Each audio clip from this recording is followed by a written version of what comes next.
Graça e paz, querido amigo, que essa paz que excede todo entendimento possa estar abundante na sua vida, na sua casa, na sua família. É muito bom poder estar mais uma vez através desse vídeo compartilhando com você as verdades da palavra de Deus e a partir disso caminhar com você, caminhar junto, para que o crescimento espiritual tão importante para a gente poder conhecer um pouco mais da palavra de Deus e do próprio Deus esteja acontecendo na sua vida. Eu me sinto honrado em você confiar em mim, nessa proposta de estudo, nessa igreja, para poder caminhar com você.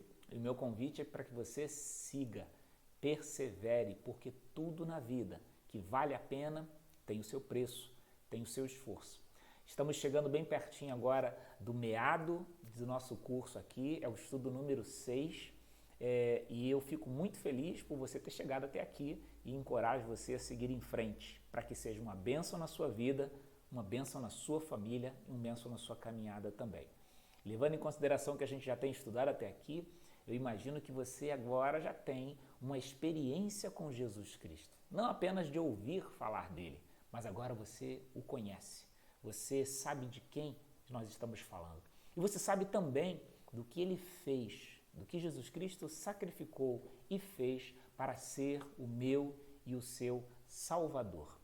E entendemos também, pelo último estudo, e que tudo isso foi obra do amor e da misericórdia de Deus.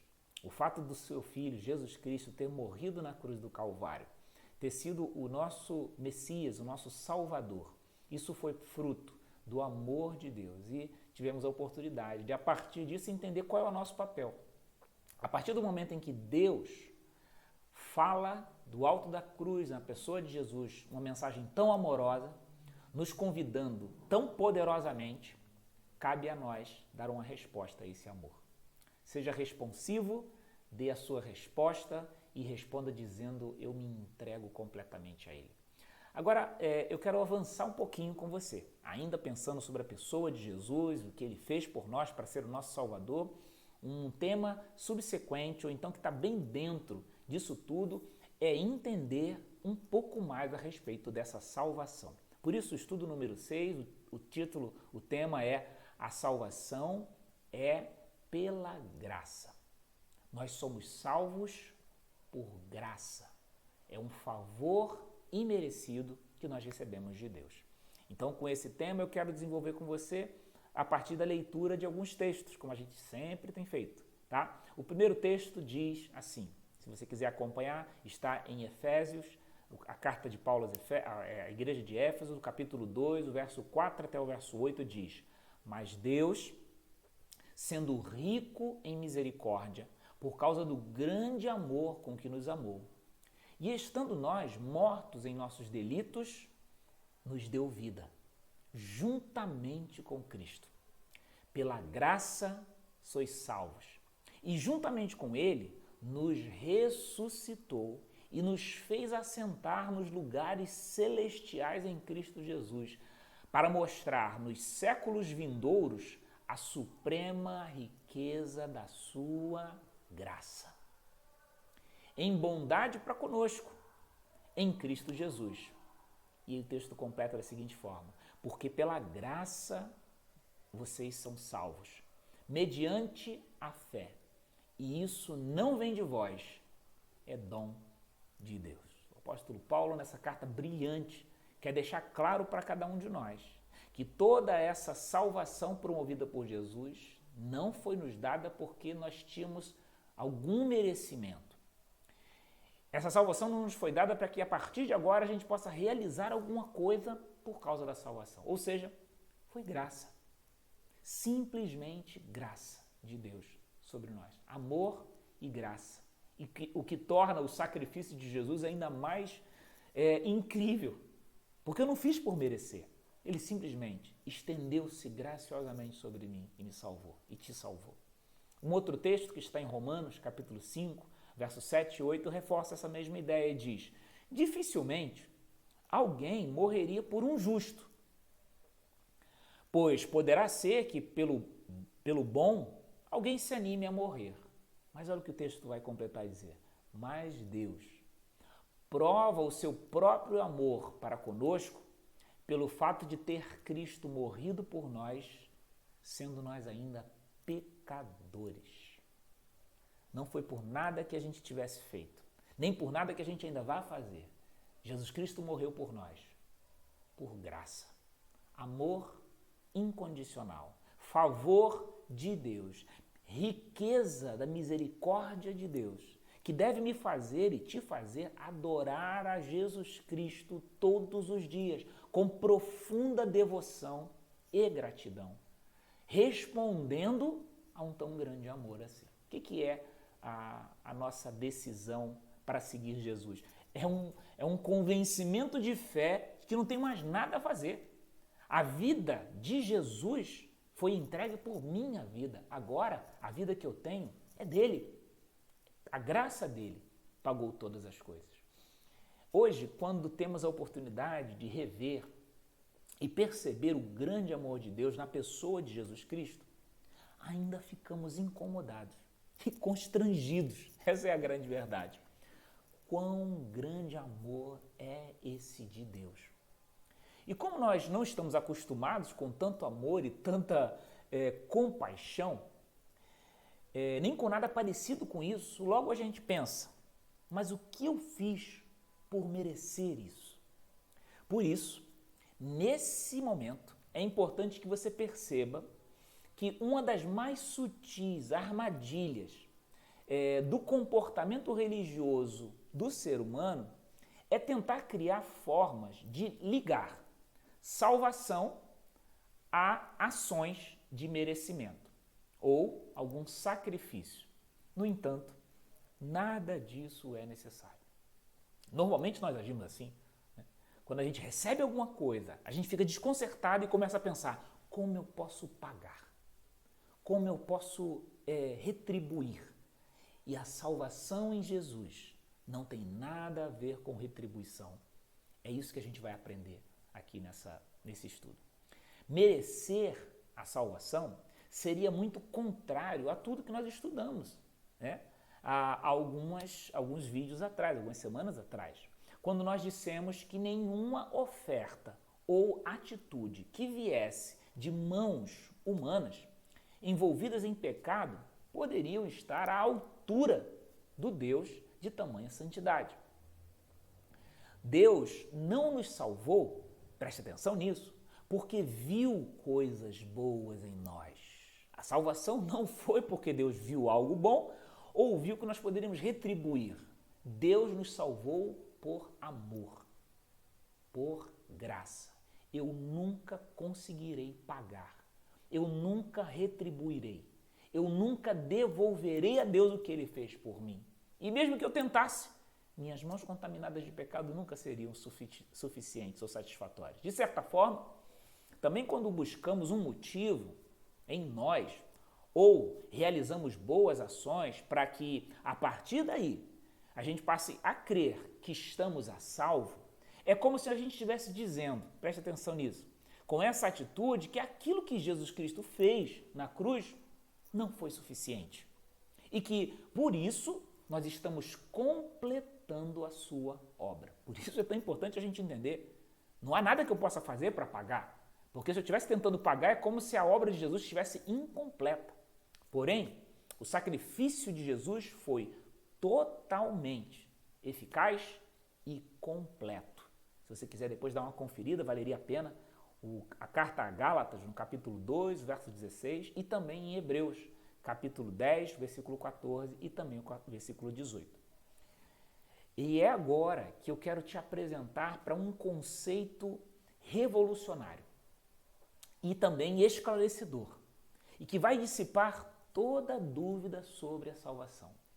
Deus me salvou e salvou você pela sua majestosa graça. É diferente de qualquer outra coisa que eu já tenha experimentado e que você já tenha experimentado.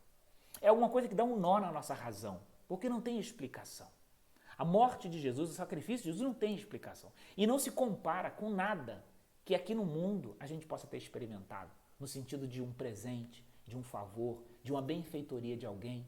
Nada se compara à graça de Deus. ela é simplesmente alguma coisa que extrapola tudo aquilo que eu poderia imaginar como um favor. Nós fomos alcançados pelo poderoso favor de Deus, derramado em nossos corações através da pessoa de Jesus Cristo, da sua morte e da sua ressurreição. Isso torna a atitude de Jesus e o amor de Deus por nós ainda mais inexplicáveis. A mesma carta que a gente leu, de Efésios, só que no capítulo 2, o verso 8 e 9, vão dizer exatamente isso. Vocês foram salvos pela graça e não pelas obras. Isso é dom de Deus, isso é um presente de Deus. E cada vez que eu vou entendendo um pouco mais isso, eu fico mais deslumbrado com tamanho amor e bondade. Eu fico mais impressionado e começo a perceber que eu não conheço esse Deus completamente. Eu começo a perceber que eu estou simplesmente começando a entender o amor e o caráter de Deus. E se a gente pudesse fazer uma revisão para compreender isso, eu abordaria os seguintes pontos com os quais eu quero conversar com você, para a gente entender um pouquinho que a nossa salvação é fruto da graça de Deus. Primeiro, o nosso comportamento religioso. E, historicamente, o ser humano ele é dado a praticar obras, algumas boas, outras não, mas ele é dado a isso. Criar religiões em busca de uma compreensão lógica para a salvação. Então, ao longo de toda a história da humanidade, de todas as religiões, de todos os tempos, existe uma máxima ou existe um conceito de retribuição. Eu sou abençoado mediante alguma coisa que eu dou para a divindade. Eu dou alguma coisa e por isso a divindade me abençoa, me salva. E aqui existe um erro histórico de todas as religiões que apenas o cristianismo na pessoa de Jesus Cristo corrige.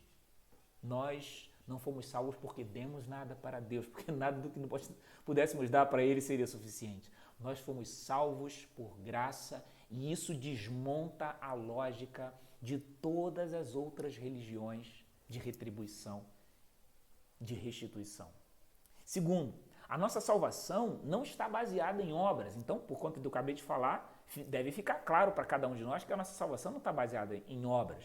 Aprendemos pela Bíblia que a salvação não é fundamentada ou causada por alguma atitude de caridade, por exemplo, para que, em troca, a gente possa ofertar a Deus coisas boas. O texto lá de Romanos, capítulo 11, versículo 6, é um dos textos que deixa isso muito claro. Não então, não faz sentido um Deus que nos abençoa com alguma coisa tão grande que eu nunca poderia acessar, não faz sentido esse Deus estar esperando que eu retribua de alguma forma. E outra coisa também, não faz sentido que eu, tendo sido salvo pela graça, me mantenha salvo pelas obras. Então, a salvação é graça, de ponta a ponta, desde a ação do Cristo até a minha redenção na eternidade. As obras, então, daqui a pouco a gente vai entender, elas, se eu faço alguma coisa boa, se eu faço o bem para alguém, tudo isso faz parte de uma consequência da grande obra de salvação que ocorreu em mim. O próprio texto de Efésios, capítulo 2, 8, 9 e 10, vai dizer: eu caminho nas obras antes, já preparadas para que eu andasse nela. Então, se alguma coisa boa sai das minhas mãos, agora, tudo que isso está fazendo, na verdade, é entrar em sintonia com as obras que Deus já fez e preparou para que eu andasse nela. Mas nada disso que eu venha fazer, caridade, bondade, boas obras, é para a minha salvação. Então, se eu vier fazer alguma coisa, não é para pagar coisa alguma. Então, eu não preciso fazer nada? Não. Aqueles que foram salvos por Cristo Jesus, alcançados por essa graça, desejam naturalmente ser abençoadores, causar o bem, mudar a realidade da sociedade onde a gente está. Mas a gente faz isso como uma consequência. Então, não é para ser salvo, mas porque eu fui salvo, eu faço coisas coerentes, eu faço coisas boas. E um outro ponto que é importante a gente abordar também é a respeito da graça de Deus, entender. Nós não conquistamos a salvação, não. Muito pelo contrário, nós a recebemos e acolhemos em nosso coração. foi puramente por graça. Em Jesus, Deus revelou a salvação da humanidade gratuitamente. É Jesus a grande mensagem graciosa de Deus. E quando eu digo isso, eu queria que você parasse para pensar um pouquinho, porque talvez a gente tenha passado rápido demais. É no todo do que Jesus é, seu nascimento, sua caminhada, suas mensagens, suas obras, suas orações, o seu relacionamento com Deus, a sua entrega na cruz do Calvário, a sua morte e a sua ressurreição.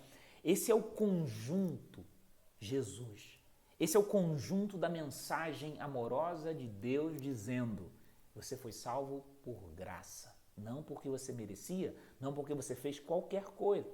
O próprio Deus ofereceu o resgate para o problema do pecado que a gente estudou, e essa é a base fundamental da salvação, a graça. 2 Coríntios capítulo 8, verso 9, reforça essa mesma ideia. E, em último lugar, mas não menos importante, exatamente por isso, nós vivemos sob o poder da graça. Eu fui salvo pela graça e eu vou vivendo debaixo do poder dessa graça e vou descobrindo o significado dessa graça e vou me aprofundando no que é natural, no que é costume comum de fazer, de ser na vida daquele que foi alcançado pela graça de Deus. Nós desfrutamos da mais poderosa dádiva da liberdade em Cristo Jesus. Hoje, nós podemos adorar e glorificar a Deus por seu favor e por sua bondade. Amamos o Senhor, sim, mas porque Ele nos amou primeiro. Essa verdade está descrita também nos Evangelhos, mas em 2 Coríntios também registra, no capítulo 12, versículo 9, tudo que fazemos, tudo que expressamos, toda a gratidão, toda a adoração, todas as coisas boas que a gente acredita que está fazendo para as pessoas, toda a compreensão, todo o perdão liberado, tudo aquilo que surge a partir daí é uma vida debaixo da graça. É uma vida que manifesta graciosamente aquilo que Deus fez por nós.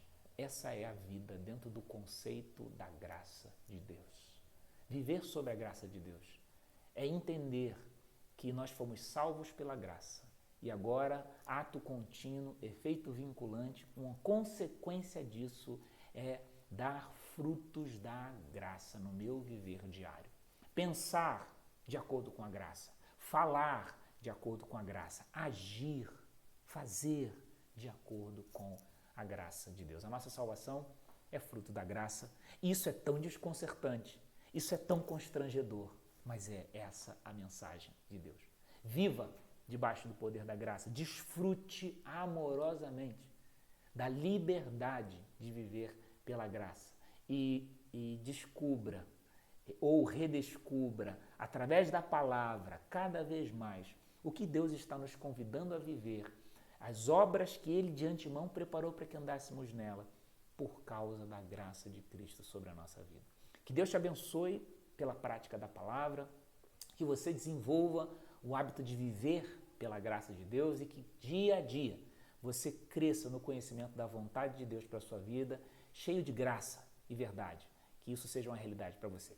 A gente se vê no próximo vídeo, se assim Deus nos permitir. E faz aí as leituras, completa os textos, faz as suas anotações e nos procure se assim surgir algum tipo de dúvida, algum comentário que você queira fazer. Será um prazer poder ouvir, tirar a dúvida, orar com você e caminhar um pouco mais. Que Deus te abençoe. Até a próxima.